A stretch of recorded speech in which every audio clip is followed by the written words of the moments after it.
to the Sara Carter Show here from my home studio. I know we're all still kind of in a semi-lockdown. A lot of us are heading out, though, and doing some things, even with our masks on. Remember, you can follow me on Twitter at Sara Carter DC. You can also follow me on Instagram at Sara Carter DC on Instagram. So, let me start over. Lost myself. That's okay. I couldn't remember my fucking Instagram. I knew you were gonna cut it. That's okay. What the hell? It's okay. What is it? It's is it S Carter DC or is it Sara Carter S DC? Carter. I think it's S Carter DC, and I'm Sara Carter DC on. Right, Jenny? It's trying to. Yep, that's it. Okay. So it's Sara Carter DC on Twitter, S Carter DC on Instagram. Okay. Sorry, guys. That's okay. But it's okay. I'm ready. I'm ready. I'm not going to do this again. That's all right. We're going. All right. We're moving. Here we go. Using Purell. Purell it up. I got the tunes coming. Here you go. Got left. This is it. Hold it down. All right, here we go.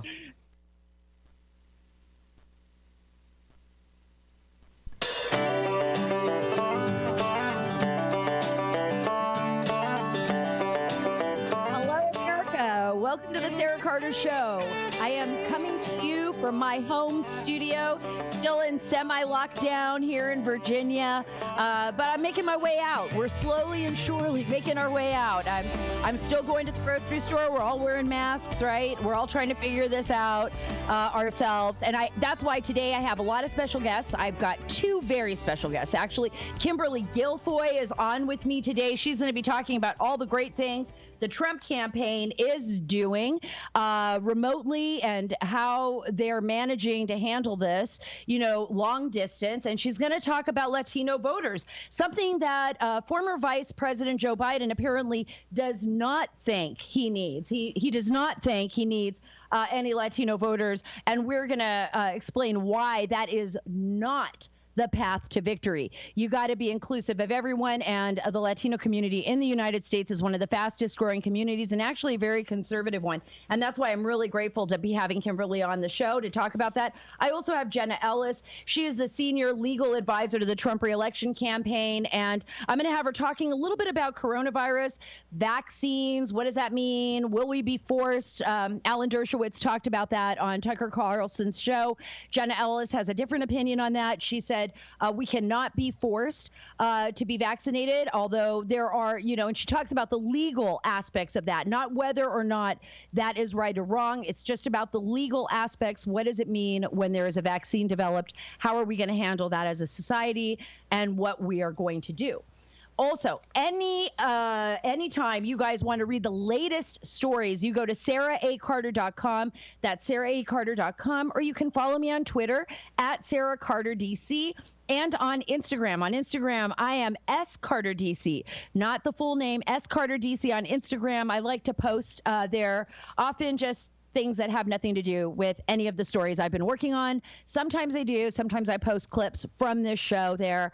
But a lot of times I just post things that I think are interesting and want to share them with you, which is usually me trying to be a mom here at home, balancing out all of those duties of homeschooling and being there for my family first. As well as my job, and I know all of you are going through those same issues. I was talking to Jenny Terre, she works for me, and whenever you're on saracarter.com, you'll see her great stories there. She's been wonderful at keeping up all of those stories on our website, especially during this lockdown. But one of the things that I think has been so extraordinary is learning how to really be there for my family and also trying to balance out the job. And I talk to parents all the time about this, friends of mine who are saying, wow, I learned so much about what my child's learning at school. And I realize how much I appreciate their teachers, and I appreciate, the people that are there for my children when I have to go to work every day, and I think it's hard. It's really tough. I think this COVID-19 coronavirus, Wuhan virus lockdown, and this is just getting personal here, has been tough on families. We're trying to find that balance between our lives our personal lives and our professional lives. But we've also, I think, have been blessed in a way. I know I have, to really be with the family and to really understand that your families do come first and that your country comes first. And that we together are trying to figure this out. And what a remarkable nation we are, because we've been through so much in the last few months. But overall, no matter how divisive we are politically, we really have stuck together as a community and as a nation. And I can see that we're coming through this. We're getting out of this, right? There is light at the end of the tunnel. We have our elections in November. There's a lot of stories around that, whether or not we're doing in mail, how you guys feel about mail-in voting, how you feel about going to the polls. What does this mean? It's a historic election. I feel like everything that's happened in President Trump's administration has been historic. It's been incredible, from everything he's done foreign policy-wise, even moving the embassy from Tel Aviv to Jerusalem and recognizing that Jerusalem is the capital of Israel, from that historic moment to everything that happens to us nationally here on a national level. It's been historic. And as Americans, each of us, each individual, is living in this really remarkable time in history. And we're at a precipice, in a way, of protecting our civil liberties, protecting our rights as individuals, and how important that is, and protecting the foundation of our nation, right? So we've had this brutal lesson in what can happen. We're a global world, we're a small world. This virus came from China, came across the globe, has affected our European partners, our Central America. There isn't a place on earth that this virus has not affected in one way or another.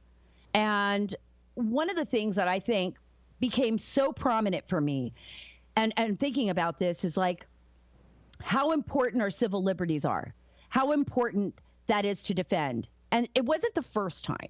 And the reason why I say, for me, this presidency, the Trump administration, President Trump, is so historical is because so much has happened. I mean, 3.5 years ago, I want to play a clip for you, and then I'll explain it to you. Adam, can we play the clip from 2017? This is me on my great friend Sean Hannity's show in May 2017. If it's political surveillance on opponents, what would that mean in terms of scandal to this country? It would be one of the biggest scandals this country has ever seen, if that's proven. And all you have to do is go back to 2011 when they loosened up these rules. John and I reported on this, and then we see an increase of this. We see slowly but surely increase of unmasking Americans and leaking of information. But what we don't know, Sean, yet is why. And that's why this investigation needs to continue, both for John and I, as well as for the Senate, and as well as for Congress, to continue to ask these questions. Susan Rice needs to answer these questions. Director Clapper, former Director Clapper, needs to answer these questions, as well as Director Brennan. We need to know what they were looking at and why. And if they were compiling dossiers on political opponents, that needs to be disclosed. That cannot be held under the shield of classified information. Right. So that was in 2017, folks. That was May 2017. May 2017. Nailed it. I started to see information. I had sources. You're right, Adam. And it shocked me. I was stunned. At how far, senior level officials in the United States government under the Obama administration had gone. And I was at the tip of the iceberg, really there at the very beginning of seeing possibly what was happening here. That there were unmaskings for political purposes, that people were being spied on by what? By a political opponent, not by the Russians, not by the Chinese, not by the Pakistanis, but by government officials from an opposing party that wanted to keep basically those policies intact and in place, even if the American people, which they did, voted for President Trump, and no longer wanted those policies, some of those policies in place, voted for a new president, for a new administration. We're seeking a new direction. That there were people within the administration, Obama administration, that were willing to step all over the foundation of this government, of our Constitution, of our Fourth Amendment rights, in order to ensure that their policies would move forward. I want you to think about this, because this is what it was all about.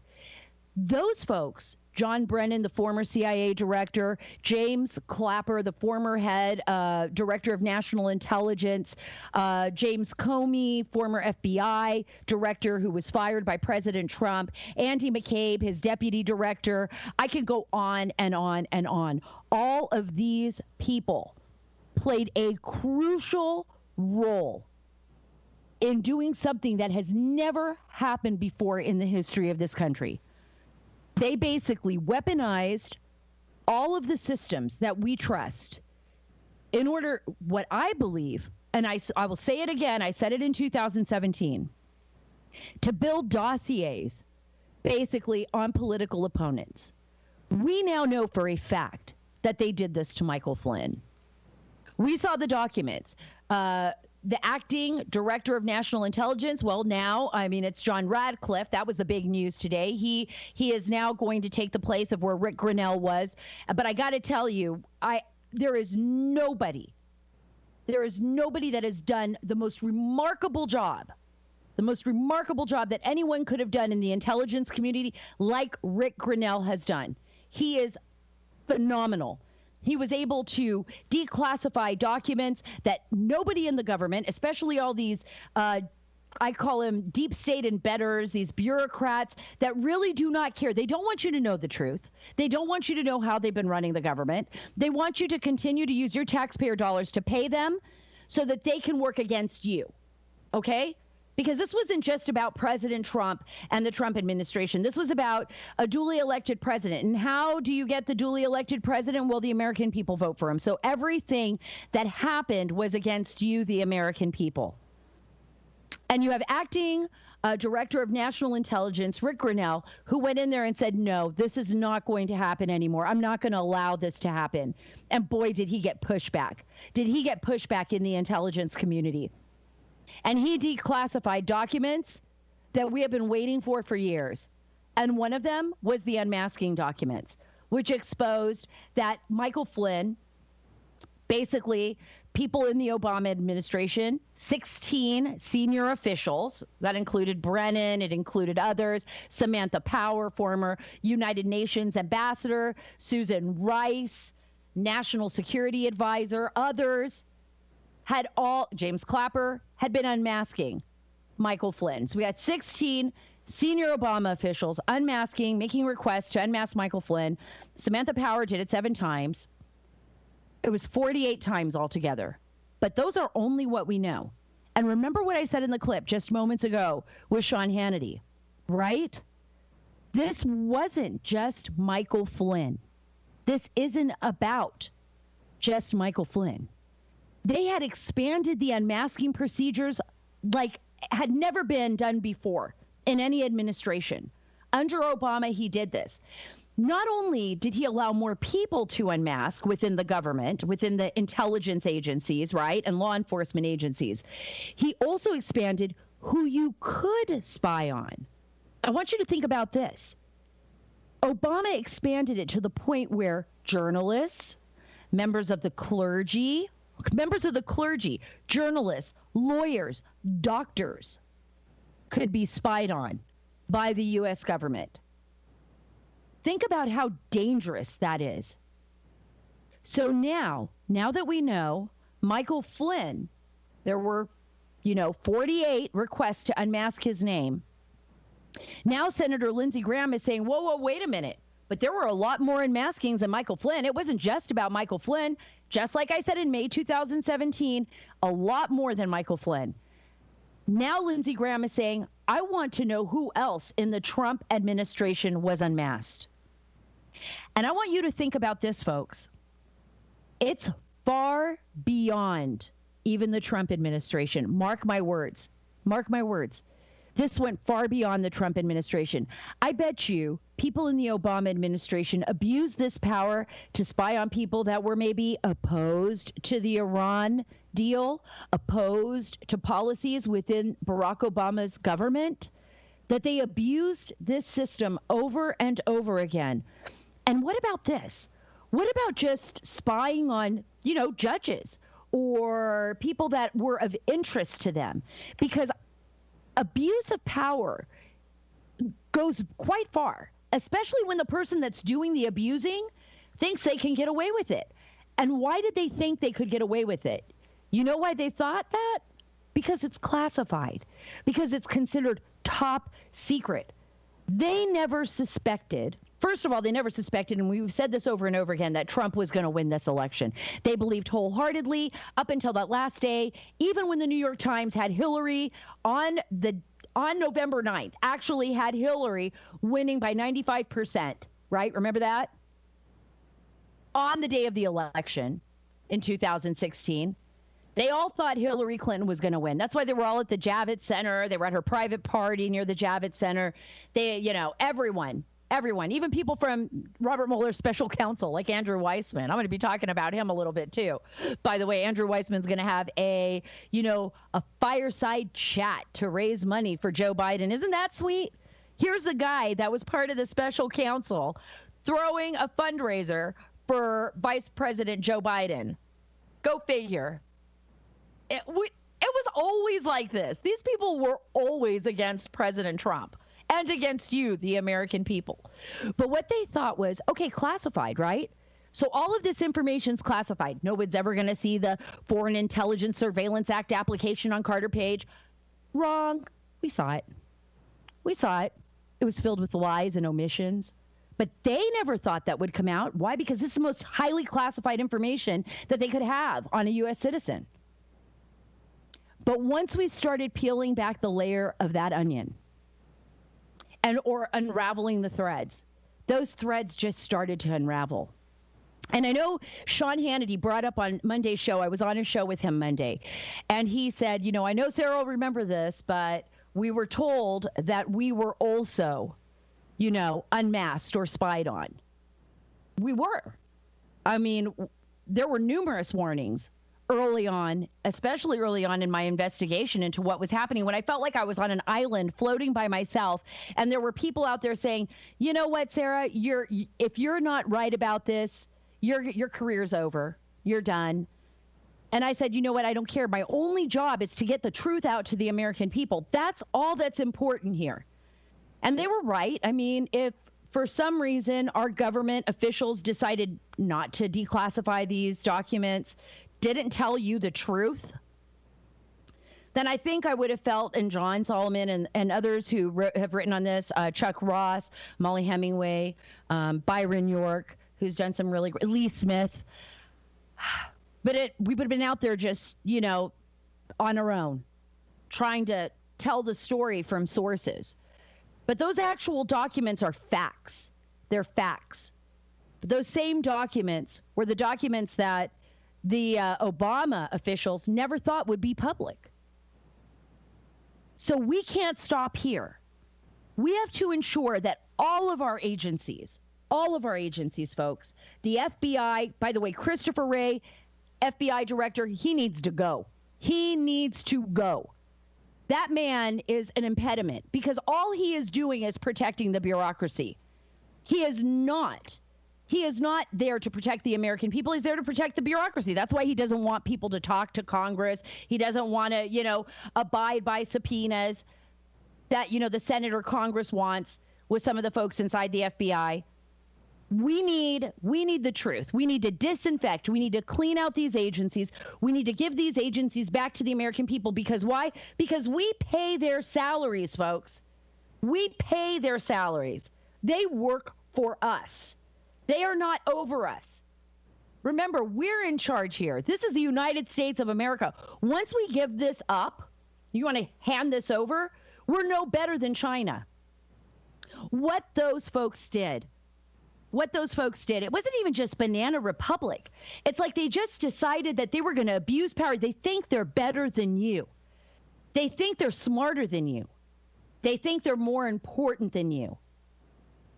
And right now, I want to thank, Sean Hannity, actually, number one, for allowing me to actually tell the story for the last 3 years, being the one person that actually believed that what we were telling was the truth, giving us a platform so that we could get the stories out there, so that Congress could investigate, so that the Senate could investigate. There's only so much that a journalist can do. There's only so far that we can go because, I can't take classified documents. Those have to be declassified.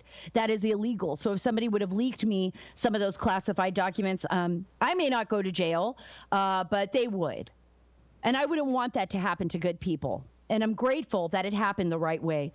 But I want to thank Fox and Sean Hannity and John and everybody who we worked together to expose the truth.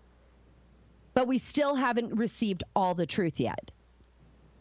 And now we're dealing with coronavirus, and now we're dealing with the new election come November, and there's all kinds of issues that we're dealing with as Americans. And we have common sense, and we're a beautiful, smart, strong nation, and we should not give that up. We should not forget who we are. And we should not forget that we should never become complacent. We should not forget about the people that have fought for this country, that have done everything they can to protect this nation, even give their lives for this country. They did this for us. So we can't become complacent. We can't become lazy. We have to look forward. We have to realize that this November election is going to be the most crucial. I mean, I thought November 2016, I thought that was it. I thought that was the most crucial. No, it's this election coming up, November 2020. We have to protect our country, our civil liberties, and our nation from what we know can happen and what we know did happen under the previous administration. And that's why I have Kimberly Guilfoyle on. I'm so excited because she is going to go into detail, folks. She is going to go into detail about what we need to do as a country, in order to keep involved in our political process, and why the Latino vote. You out there, like me, I'm Cuban. My mom's side. I'm Cuban on my mom's side. I spent, I grew up in California with my mom's family after my father died. And, my life was in a Latino community. I know this community well. I spend a lot of time covering Central America and the U.S.-Mexico border and immigration and all kinds of issues, because this is where I grew up. These were my people, and I understand this conservative, beautifully strong community that is a part of our nation, that wants to be a part of our nation, and what Donald Trump is doing to reach out to the Latino community in the United States and really, really bring them into the fold. Say, hey, we want to hear your voice. We want you to be a part of this. Kimberly Guilfoyle is a senior advisor to the Donald J. Trump campaign 2020, and she's here with us now. Hi, Kimberly. I'm so happy to have you here at the Sara Carter Show. Thank you so much for taking your time to be here. I know how busy you must be, but I want to start out first really quick. How has it been for you in lockdown, still running the campaign? Yeah, it's been pretty incredible because we were able to take our complete campaign operation virtual in less than 24 hours. And I think it's also a testament to the people that we have on board that are working for the president's reelection, how creative they are. They are entrepreneurs. They think outside the box. And we have not literally taken the foot off the gas. And we are doing 2 to 3 virtual fundraisers a week. We've appointed 50 state captains running throughout the country, bundling, raising money for the president. So it's been fantastic, and the president's very pleased with it because it really just goes to show the robust support for the president during this difficult time for the country. And while he's busy trying to fight to save the country and reopen America and get that American economy, that engine started back up again, we have his back. We're giving him fuel in the tank, so he has the ability and the means to be able to take it across the finish line on November 3rd. And meanwhile, Sleepy Joe is taking cat naps in his basement and has no clue if he's running for president or senator. So good luck to them. Well, that's a really good point, because right now, I mean, this is historic. We've never seen this happen before in an election cycle, right? In a campaign where you're doing everything virtually. Pretty much what President Trump is the best at is, I mean, his rallies. He's amazing. Yeah. just talking directly to the American people. He does the same even when he's on television, but everybody loves to go to President Trump's rallies. And one 100%. Of the biggest growing groups is the Hispanic groups, Latinos in America. And it's interesting. I got a story right in front of me. Biden campaign doesn't consider Latinos part of their path to victory. That's incredible when it's one of the fastest growing groups. You speak Spanish. Your mother was Puerto Rican. Your father was Irish. We just talked about that. But you really go out and you speak directly to the Latino Americans. Tell us why that's so important right now and why President Trump is so focused. Can you even imagine? I mean, Joe Biden, so that's his campaign. So what is his slogan there? Leave all Latinos behind? Because that's what it sounds like. It sounds like he's writing off some of the best, the brightest people who have come in here that are part of the American economy, have done better than ever under President Trump. President Trump won on the whole motto of, you know, leaving no American behind, remembering the forgotten man and woman. And now it just seems that, you know, Joe Biden considers that Latinos are dispensable, that he's not going to focus on them in his campaign. Well, guess what? If that isn't a wake-up call, what is? It's because his poll numbers are abysmal. They're bottomed out as it relates to the Latinos, and more Latinos are embracing the Republican Party and the GOP under President Trump more than ever before, because Latinos are doing better under President Trump. They are re-entering the workforce. They are entrepreneurs, opening small businesses. It was a record low unemployment for Latinos, men and women, under President Trump. We're going to get that back going again. And they also share the values that the president has espoused in terms of his policies. He's been incredible in terms of his picks for all the judges and justices, 2 incredible conservative Supreme Court justices. Latinos, we focus on those family values, traditional values. We believe in faith, we believe in God and spirituality, and we believe in equality of opportunity, but not necessary result. We don't want a handout. We come to this country to be able to fight to get the American dream, and we embrace the president's America First policies, which we've seen the thread here in terms of the president talking about this: American jobs, American manufacturing, American infrastructure. Under President Trump, the American dream lives here. We're no longer exporting the American dream to countries that hate us and that we'll see, you know, our ill will is what they focus on. And we've seen this with China. We've seen this with the coronavirus epidemic. And so who do you want? President Trump with American First policies, or Joe Biden and his crew, the first family of China? That's nowhere for this country. Yeah, that's canceled. No, it's very good that you brought this up. You know, the first family of China, because we're seeing so much information, so much evidence come out now more than ever on Joe Biden's connections with China, particularly when he was a vice president under Barack Obama. But I want to go back to the Latino issue because I think this is so important. I mean, you brought up a really good point. Latinos have a very conservative base. Yes. And the only time I ever see the Democrats reach out to the Latino community, and I saw this even in my own community in Los Angeles, right, is when they feel like they can get something from them, right? When and then they deliver these promises that they never fulfill. They never fulfill for the Latino community. And under President Trump, for the first time, we're seeing Latinos come forward and say, well, wait a minute. There's a lot of new groups out there. Bienvenido, you know, Latinos for Trump, everybody that's working with you in your campaign and the outreach. And I see it here in Virginia, too. So what do you think's happened here? Do you think that President Trump, being this populist president, really reaching out, has made a shift in the communities where they're saying, wait a minute, we don't want to believe these lies anymore that are coming 100%. Out of the Democrats? Is that 100%. 100%, because the Democrats, you know, the left, the liberal media that's in the tank for the Democrats, they understand Americans and Latino Americans, Hispanic Americans are smart, and they don't want to be taken for granted. We're not tolerating the disrespect anymore. We have to be counted. We are showing up to work and try to live and breathe the American dream. And the left and Joe Biden and his crew want to say that you're not good enough, you're not smart enough, you need to be dependent on the government to be able to make a living and provide to your family. And we totally reject those weakened victim policies that they tell us. We reject it wholeheartedly. This country, part of the reason it's one of the greatest countries on earth is because of the people who have come here, yes, also from other countries, to say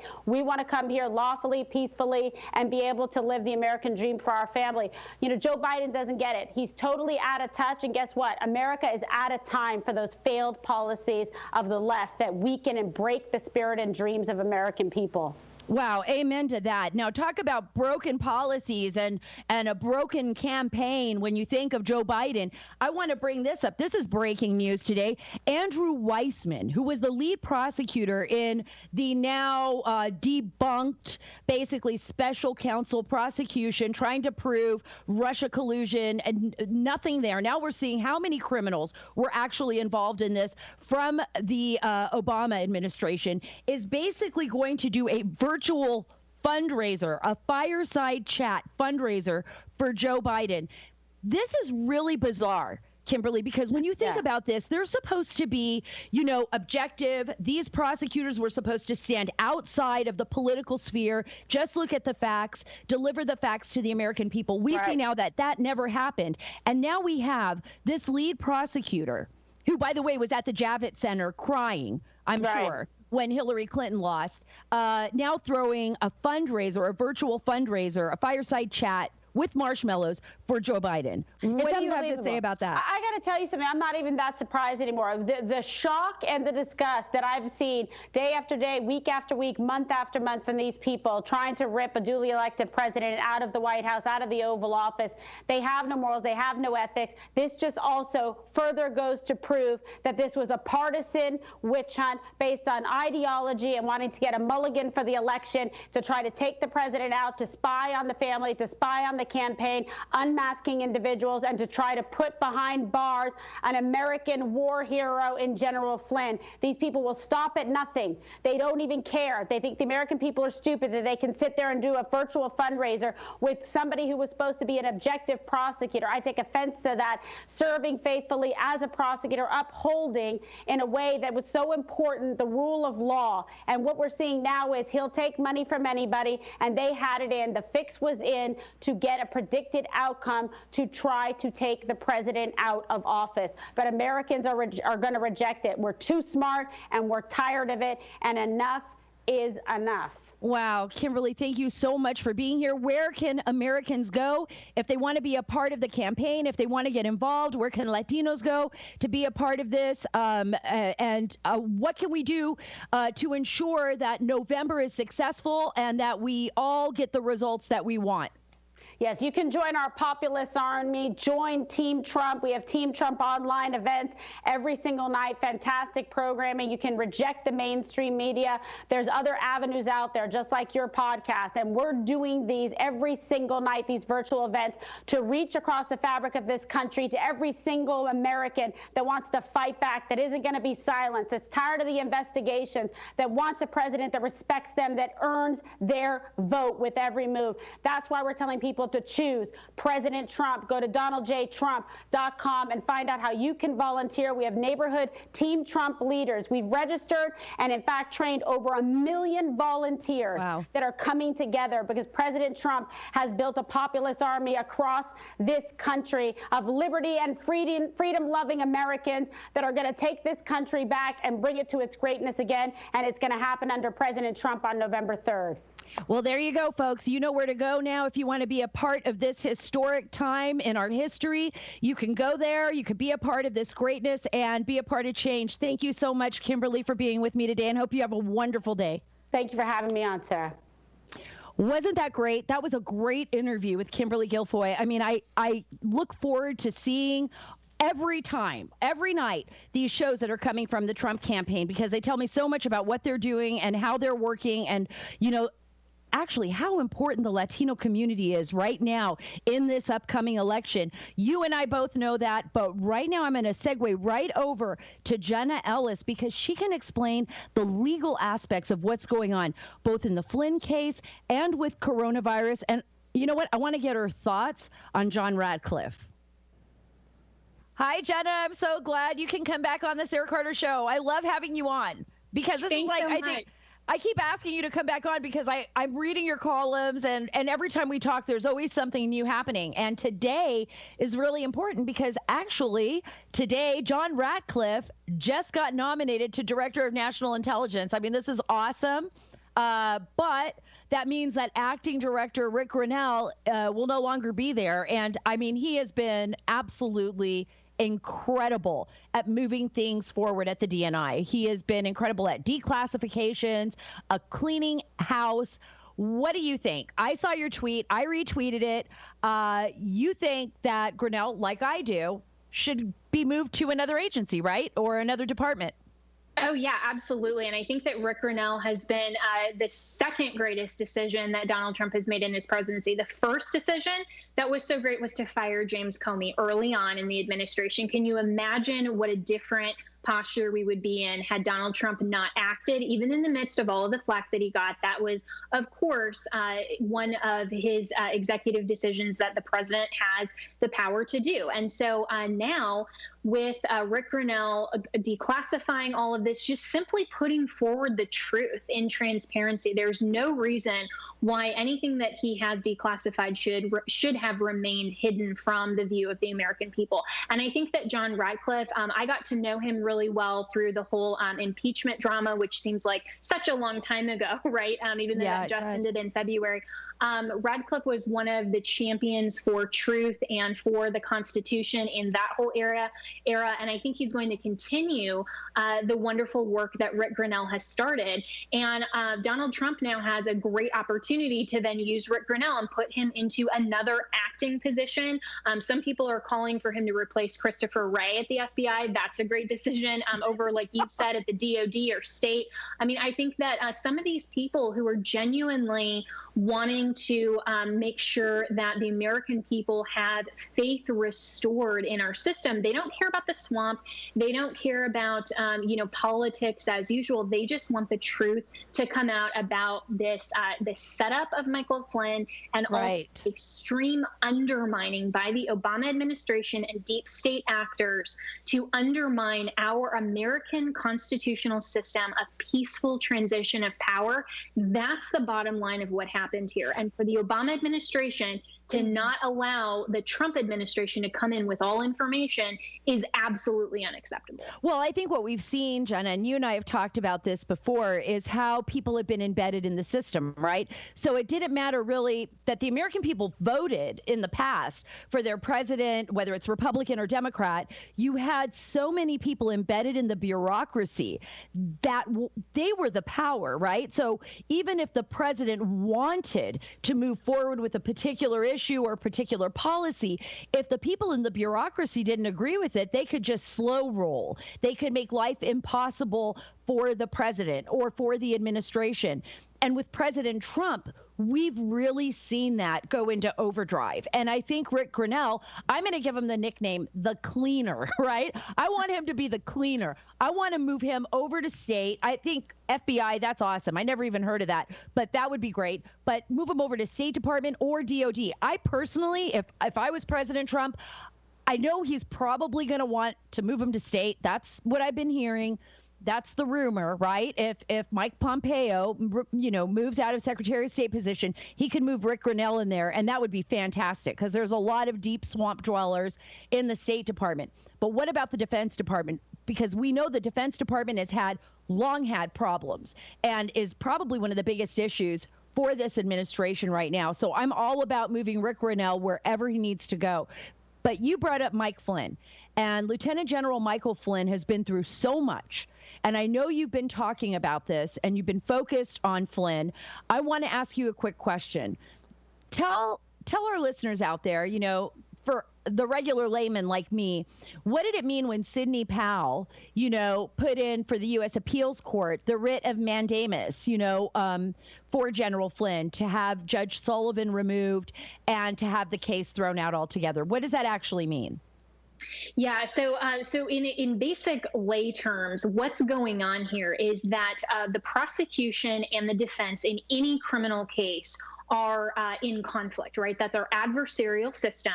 You have that posture. And so in any other criminal context, and I've been a prosecutor, I've been a defense attorney, so I've seen both sides of this. When the prosecution files a motion to dismiss in the case and says, hey, for whatever valid legal reason, even if they don't really explain, they just say, on our prosecutorial discretion, we are no longer pursuing these charges, then the judge is not supposed to weigh in with an opinion on that. And so when it's the defendant, like Michael Flynn, who has petitioned for a motion to dismiss in the past, you're still at an adversarial posture. The government's objecting and the defendant saying, hey, we want it dismissed for legal reasons. So then the judge weighs in on matters of law, not on a politically biased opinion. But what's happening here is that Judge Emmett Sullivan is actually putting himself in an adversarial posture against the government and the defendant, who are now on the same side in a criminal case. This is absurd. He's stepping off the bench.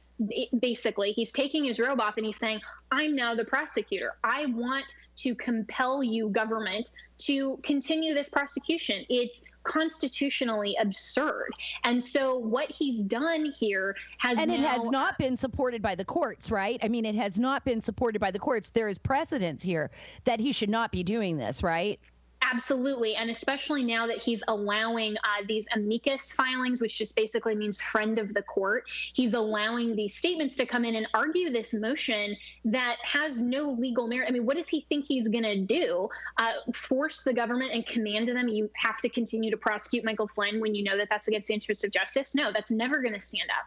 All he's doing, and I wrote a piece in Fox News earlier this week that saying, that this is just a political scam where Judge Sullivan, all he wants to do is delay ruling on this motion, and he wants political statements to get into the record so that once he ultimately has to dismiss the case, then the Democrats and these other liberal political pundits can use those statements on the record to still continue the complete smear of Michael Flynn. So what Sidney Powell has done with that overview, what she's done is filed what's called a petition for writ of mandamus, which is, just this big fancy legal term that is basically asking the D.C. Court of Appeals to step in, and mandamus means in Latin, we command, or by our command. And she's asking the higher court to tell Judge Sullivan, you are outside of your bounds of the law as a judge. We are coming in and we are intervening as the higher court, and we are going to tell you, you have to follow the law. You have to dismiss this case. You can't allow any amicus statements on the record. And Sidney asked for the case to be transferred to a different judge if there are any further proceedings, so that there isn't this political bias. That absolutely should happen. Do you think it's going to happen? Well, I think that the DOJ will likely file their own mandamus as well, and they will also ask the court to intervene. So, the D.C. Court of Appeals is pretty liberal in composition, but hopefully they will recognize that, hey, their boss is the Supreme Court, and if they get it wrong and they're overturned, that is going to look so politically bad and biased. I hope that they will follow the law and that they will go ahead and issue that writ, and this will be done within the next couple of weeks. All right, I want to go to something that's really important, Jenna, and I know it just kind of buttresses right off of Mike Flynn, but it's a legal issue, and that's why I come to you, because I want to understand what these legal issues that we're dealing with, whether it's Michael Flynn or whether it's coronavirus, come into play. Alan Dershowitz was on Tucker Carlson's show, and he basically made a statement that made it sound like the American people could be forced into vaccinations for COVID-19. Now, I have never heard that, because there are a lot of people that are anti-vaxxers. I'm not one of them. My kids have all their vaccinations. I have my vaccinations. But I've always believed that, it's the choice of the person, whether or not that person chooses to get vaccinated, especially under our system of government and based on our own civil liberties and our rights. What do you think is going on here? Can people be forced to be vaccinated for coronavirus? Is that something that is in the foreseeable future? Is there a change here?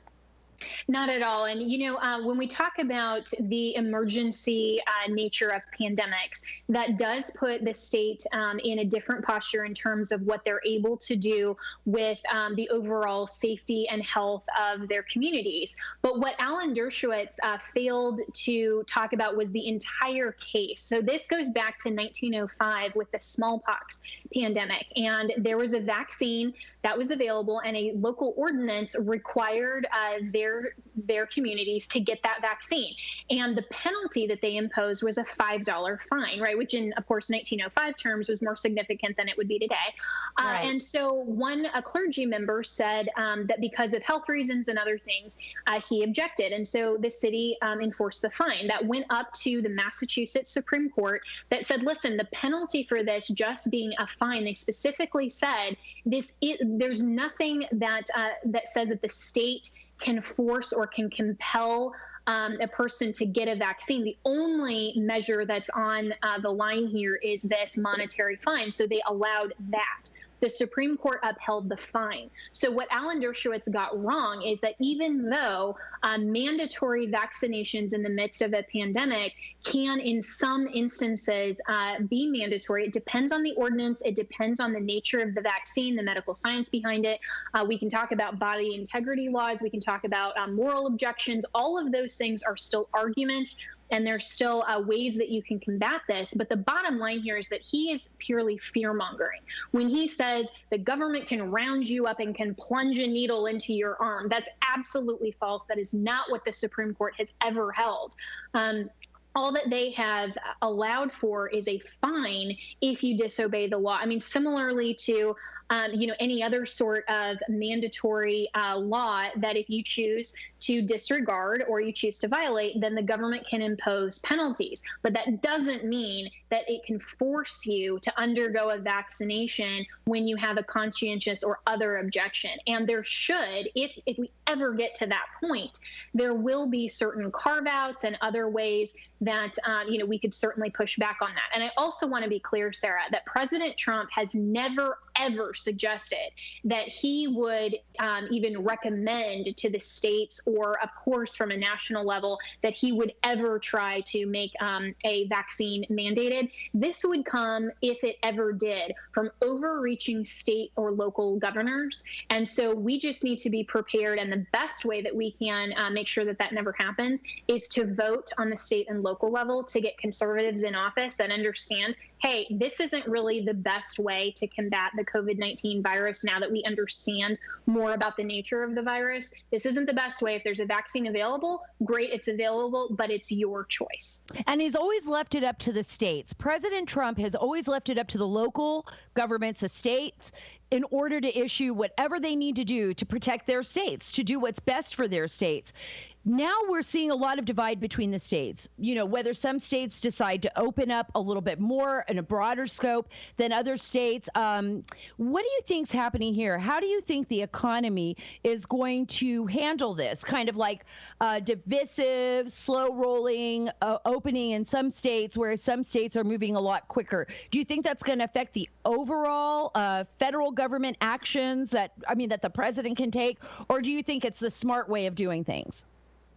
Well, I think that, all of the governors need to recognize that the economy needs to reopen now, and that shouldn't depend on, what state it's in. My good friend David Marcos wrote a great piece that was on the cover of New York Post today, talking about that New York, even, which has been kind of the central hotbed for this, needs to reopen because health, safety, and welfare as a general concern, and that's where the states have police power to implement some of these regulations. Health, safety, and welfare isn't just about one virus and one threat to health safety. This is about an overall multi-variable scenario where not only do you have other risk factors like immunocompromising and some other physical health safety ideas that are now being put into risk, but also health, safety, and welfare includes the economy. It includes the right to engage in commerce. It includes the right to make sure that you're able to participate in work and provide for your families. And so looking at the nature of this, the longer that these stay-at-home orders are in place, I think the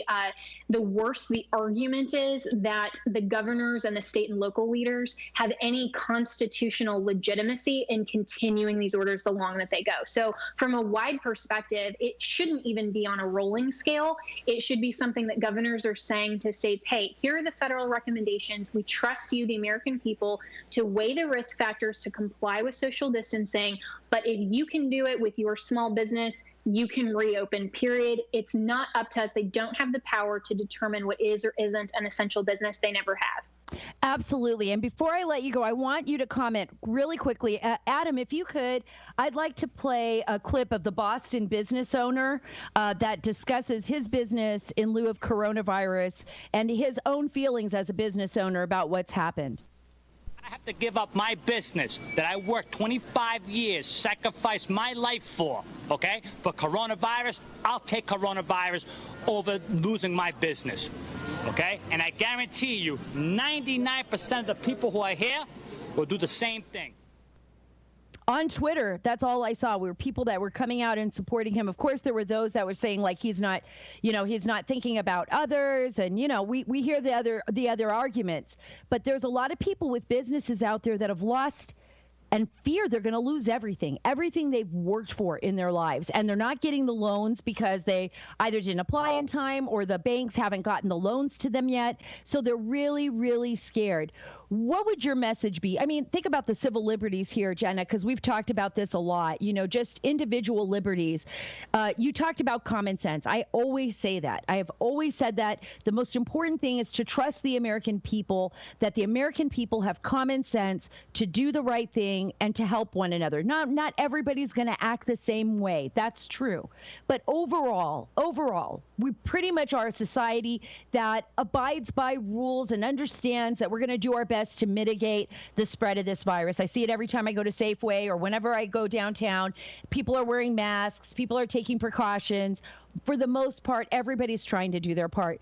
What do you say to a guy who's really scared, who says, look, I would rather take this risk than see my business at 25 years just go down a proverbial toilet? Well, that's exactly what our Declaration of Independence recognizes, is that when we have as individuals the fundamental God-given unalienable right to life, liberty, and the pursuit of happiness, that means that we as individuals get to make our own decisions. We get to weigh the individual risk. We get to have the information and decide what's best for ourselves and for our families. And for some people, they may look at the cost-benefit analysis and say, you know what, I need to reopen. I need to engage in my business because that's what's most important to my family right now. And they should be able to do that.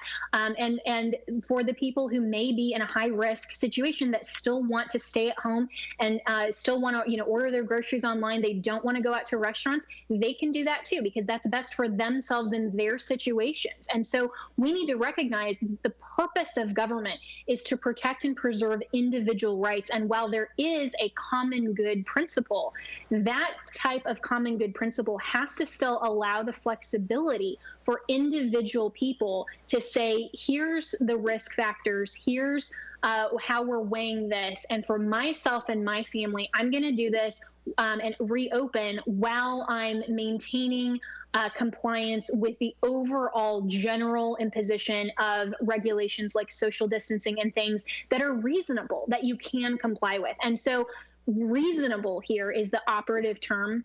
And to just say, to put a complete ban on reopening businesses, a ban on churches, a ban on our ability to provide for ourselves and our families, that is not constitutional. That's not the idea and the purpose of government, but simply to provide for the best measure of safety while not being too overbroad. It has to be narrowly tailored by the least restrictive means. And for people who can social distance, they can do that. We need to reopen. That's awesome. And that's why I have you on the show, Jenna Ellis, because you can explain things to us that others can't. I mean, this is about individual freedoms, about civil liberties, and about having common sense. And you're exactly right. That is what the government is established for. It's not there to babysit us, to control us. Otherwise, we'd live in, the former USSR, right? We'd live in the Soviet Union or some other country. Oh, like China, right? Where they control pretty much every aspect of the individual lives. This is America. We have common sense. We can be trusted to make the right decisions for ourselves. And thank you so much for being on the show today. I'm always happy to have you on. I can't wait to have you back. Thanks. Sounds so good, Sarah. And, it's such a great opportunity for us as Americans to rediscover civics and liberty and understand why, even if we disagree with the person next door and, they want to reopen, we want to stay at home, that's the freedom and liberty that we have in America. And that's why President Trump says we will never become a socialist country. Because guess what? The freedom and right to disagree is paramount. And so we need to protect and preserve that. So I'm always happy to come on. Love chatting with you. Thanks for having with me. I love chatting with you too, Jenna. Stay safe, and hopefully I'll see you real soon. Sounds good. Okay, that was awesome. And I always love talking to Jenna because, we get right into civil liberties and issues that I think interest you most out there. I want to bring up something, though. There is a website that I frequently check out because it's so funny. It's the Babylon Bee, and there's always these great stories. Okay, all the stories are fake. They're not real, okay? But there's this one story that is so great. It's called, I'm going to read it to you. And Jenny was the one that pointed this out to me. Bar enforces social distancing by having all patrons wear Che Guevara t-shirts. You got to read this story because it's so hilarious. So basically, we've been seeing all the weird stories out there. Adam, I don't know if you've been apprised of this, but have you seen all those weird stories out there where bars and restaurants are trying to make patrons feel comfortable because they have to socially distance? So they either put fake cardboard cutouts of people in the chairs that are empty, or there's one in Maryland where you have to have this like big inner tube that keeps you like 6 feet apart from every other patron. Have you seen that? Yeah, that's the one I was going to discuss. It's an outdoor seated bar with just a massive, tube that you would basically go snow tubing on, and they're all posted up outside. So now everybody has to get in there. I'm trying to think after just the 3 or 4 beers how I'm going to be getting that beer into that inner tube without spilling anything. Could be interesting. Right, and not only that, they have wheels on them, right? So it's like you're driving drunk, right? I mean, it's almost like bumper cars at the bar. I can't imagine that's going to end well, but I'm all for it if it gets us out of the house. Well, it's totally funny, right? But this story basically is like some bar owner that puts people in a Che Guevara t-shirt. Now, for everybody out there who doesn't know Che Guevara, maybe some of you don't, but he was like the right-hand guy to Fidel Castro, part of the revolution in Cuba, communist. So this bar owner quote in here is like, "It's working great," said bar owner Bud Kirkpatrick. "Nobody wants to talk to you when you're wearing a Che Guevara t-shirt, so everyone just sits by themselves." So maybe there's a better way. Maybe we don't need bumper cars or fake patrons. Maybe we just put people in t-shirts that are offensive. Now, Larry David did this on Curb Your Enthusiasm with the MAGA hats. He was basically just wearing a MAGA hat, and Make America Great hat, and he was using it as a buffer to keep everybody away from him. In Los Angeles, I could see that working. In LA, right? No doubt, maybe not so much. There are people now more shifting, made those independents that have shifted over to President Trump. But yeah, in LA, putting on a MAGA hat, I could. And Larry David, he loves to be alone. He doesn't want anyone bugging him, so I could totally see that being part of his show too. That would be funny. Anyways, that's an idea. We throw it out there. Just maybe you guys can come up out there with your own idea. Like, what T-shirt would you wear to keep people away from you, right? What T-shirt would keep people away from you, socially distance, and ensure that 6 feet is maintained? I don't know, Jenny, do you have any ideas? This sounds really bad, but I mean, when you just wear a shirt that says "I have COVID." Nice. Okay. That's kind of like people who use their wireless internet and they just name it virus. Like, that's a really good idea right there. Actually, I think Jenny came up with the perfect T-shirt, because everybody would leave you alone. Not only, they wouldn't even come near you. It would be like 50 feet, right? 50 feet away, and you wouldn't even have anything to worry about. Now, other people may be wondering, you have to wear a mask if you wear that shirt, though, right? You got to wear a mask if you wear that shirt, because then people will be angry. You don't want someone getting up in your face in their mask without having your own mask on. But that's a great T-shirt, Jenny. Great point. So we've gone through so much on the show today. I want to just throw it out to Adam, to Jenny, Logan, and everyone out there that is working in a small business like we are here. How important it is for all of us to stick together, to continue to fight for our civil liberties, our freedom. And, as we start to open up again in America, as we start to look forward to life getting back to normal, we see the light at the end of the tunnel. Let's just remember that we really are, and I hate saying this because it's been annoying me on the Disney Channel a lot, but it's true. We are in this together. What? I'm trying to be positive. No, I know. I'm trying to think of something new. And honestly, it doesn't hit home unless somebody like you says it, because you actually know the inner workings of these things from behind the scenes. So I do feel better hearing it from you. Oh, well, thank you. But it's, it's tough. I mean, we're all trying to make it through, and, we probably is still so much that we don't even know, right? I mean, I'm worried about what we don't know, the unknown, what could happen in the fall if there's a second wave of this virus, if the government continues to have shutdowns. But I'm going to think positive, and I'm going to think about things that, that we could do together to ensure that all of us get through this.